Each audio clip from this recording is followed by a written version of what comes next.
the Long Range Desert Group, LRDG, and the Special Air Service, SAS, served as the muse for a catchy American TV series from the 1960s. During the 1960s, there was an influx of TV programs, primarily in monochrome, centered around World War II. Among the standout series during the 1966 to 1968 television seasons was The Rat Patrol, a colorful depiction set in North Africa between 1942 to 1943. Every episode featured 3 Americans and a Brit, speeding across the desert in American jeeps equipped with Browning .50 caliber machine guns, taking down larger and better equipped Afrika Korps convoys. A consistent adversary was a German officer, blending characteristics of a Germanic Wile E. Coyote and the popular 1960s good German character. The Rat Patrol was a delightful watch, often sidelining historical precision and likelihood. However, its foundational inspiration was rooted in reality. Both the Long Range Desert Group, LRDG, and the Special Air Service, SAS, were elite reconnaissance and commando groups formed during the Western Desert Campaign. Contrary to the TV's Rat Patrol, they were comprised of British and Commonwealth soldiers. While the SAS underwent reconstruction post-war and remained a rather under the radar Special Forces unit until its prominent Iranian embassy hostage rescue operation on May 5, 1980, the LRDG remained in the shadows for the most part. This piece will delve into the LRDG, with a following article shedding light on the SAS. While the SAS primarily focused on striking Axis airfields and obliterating aircraft on the ground, the LRDG mainly engaged in intelligence collection and reconnaissance tasks. Renowned for their adept desert navigation, the LRDG often facilitated the transport of intelligence operatives and the SAS to their respective assignments. Such roles earned them the nickname endearing or mocking, based on perspective of the Libyan Desert Taxi Service. LRDG origins. Initiated in July 1940 by Major Ralph Bagnold and initially titled the Long Range Patrol, the group eventually transitioned to its more recognized moniker, the LRDG. Prior to the war, Bagnold was a geologist and adventurer, traversing the Libyan desert during the 1930s using motor vehicles. He introduced the Bagnold Sun Compass, an instrument superior to its counterparts. Unlike traditional magnetic compasses, it wasn't disturbed by vehicle metals and functioned even when on the move. His sibling gained a tad more recognition as the author of the novel, National Velvet. Consisting solely of volunteers, the LRDG boasted around 350 members at its zenith. Scrutinizing the increasing narratives about British special forces during World War II reveals a common theme. Many writers seem almost duty-bound to point out the British military skepticism towards special forces, often viewing them as private armies. In spite of this perceived skepticism, the proliferation of special operation forces was evident, particularly in the Western Desert Campaign. The Eighth Army was quite eclectic, comprising divisions from nations like Australia, New Zealand, India, Rhodesia, and South Africa. This diverse nature was mirrored in the LRDG.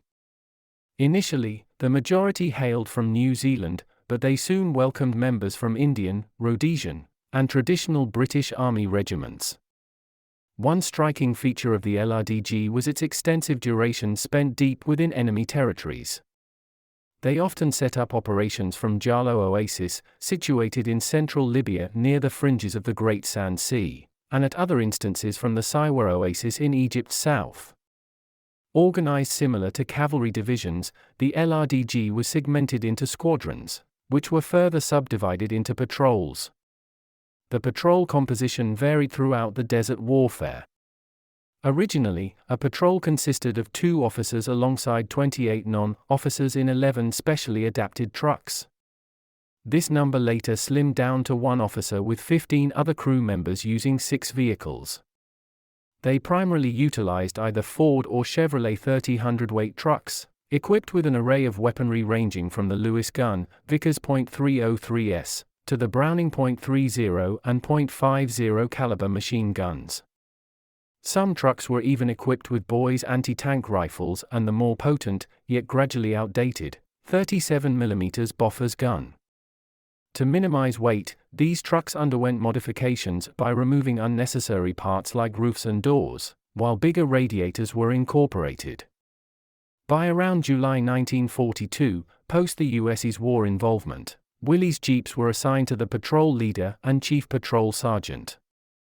Though primarily tasked with reconnaissance, the LRDG was a formidable fighting unit, often dealing significant blows to larger adversary units in a manner reminiscent of the Rat Patrol. For instance, in September 1942, the LRDG participated in a series of offensives, dubbed Operation Caravan, alongside the SAS and Royal Marine Commandos. During these, the LRDG launched an assault on the Italian army at Bars, inflicting heavy losses and destroying 35 aircraft. Collaboration with the SARS. Founded in July 1941, the SAS received its name as part of a stratagem aimed at misleading the Axis powers into thinking that a complete parachute regiment was operating in the vicinity. However, the SAS started off with a mere 5 officers and 60 enlisted men. Trained as paratroopers, their first jump behind enemy lines in November 1941 was catastrophic, resulting in a third of the unit being either killed or taken prisoner. The SARS's existence might have been short-lived had it not been for a triumphant assault on 3 airfields controlled by the Germans and Italians. During this operation, the LRDG supplied the necessary transportation to the target locations. In this raid, around 60 enemy planes were annihilated, with the SAS enduring minimal losses. During an offensive on Sirte in December 1941, the SAS and LRDG unveiled a novel assault tactic. They sped their trucks between aircraft rows, spraying the planes with machine gun fire and hurling grenades. Given the effectiveness of this strategy, it soon became the SARS's attack method of choice. By 1942, the SAS had assimilated enough knowledge from the LRDG to function autonomously, utilizing their own jeeps to raid German airfields. However, a compelling case can be made that the SAS might have faded into the annals of history as a botched venture if not for the pivotal role played by the LRDG. The Watchful Path. A pivotal task undertaken by the LRDG was the Road Watch, where LRDG teams concealed themselves and monitored Axis movement on the route linking Tripoli and Benghazi, dubbed the Via Balbia. From hidden vantage points, sometimes a mere 300 yards off the road, LRDG members kept tabs on German and Italian vehicular movements, gauging troop numbers. The LRDG employed a tri-patrol rotation. One group maintained a week-long road watch, tracking enemy activities. A second group departed the LRDG base at Siwa Oasis, roughly 30 miles from Libya's border, to swap with the first group, and the third returned to Siwa for comprehensive debriefing. From March to July 1942, the LRDG virtually maintained round-the-clock observation of the route. But post-Tobruk's fall, Siwa could no longer serve as the LRDG's base. As North Africa's war landscape shifted, the LRDG's final mission in Tunisia involved leading the New Zealand 2nd Division, bypassing the Germans' Mareth line. With desert combat concluding, the LRDG pondered their subsequent engagement. The group was frequently relocated, encompassing Italy, Albania, erstwhile Yugoslavia, and Greece, often dropping behind enemy lines to disrupt roadways and airstrips. As European hostilities waned, LRDG heads sought a move to the Pacific Front.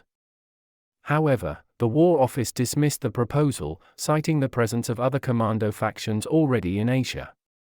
In August 1945, the LRDG ceased operations. This wasn't out of the ordinary, since numerous Special Forces units, including the British Army Commandos and even the SAS, faced similar fates. The 1958 film, Sea of Sand, depicted a fictional LRDG operation during the Second Battle of El Alamein.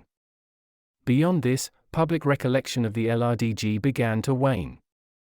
Only a handful of American audiences might have discerned that the Rat Patrol drew inspiration from a British formation. However, recent years have seen a resurgence of interest in the LRDG, thanks to fresh books and documentaries highlighting the group and its feats. It's heartening to note that the spirit of the LRDG continues in the present-day SAS Mobility Troop. This troop, until not long ago, was outfitted with adapted Land Rover 110s, armed with multiple machine guns and received training for desert combat among other terrains.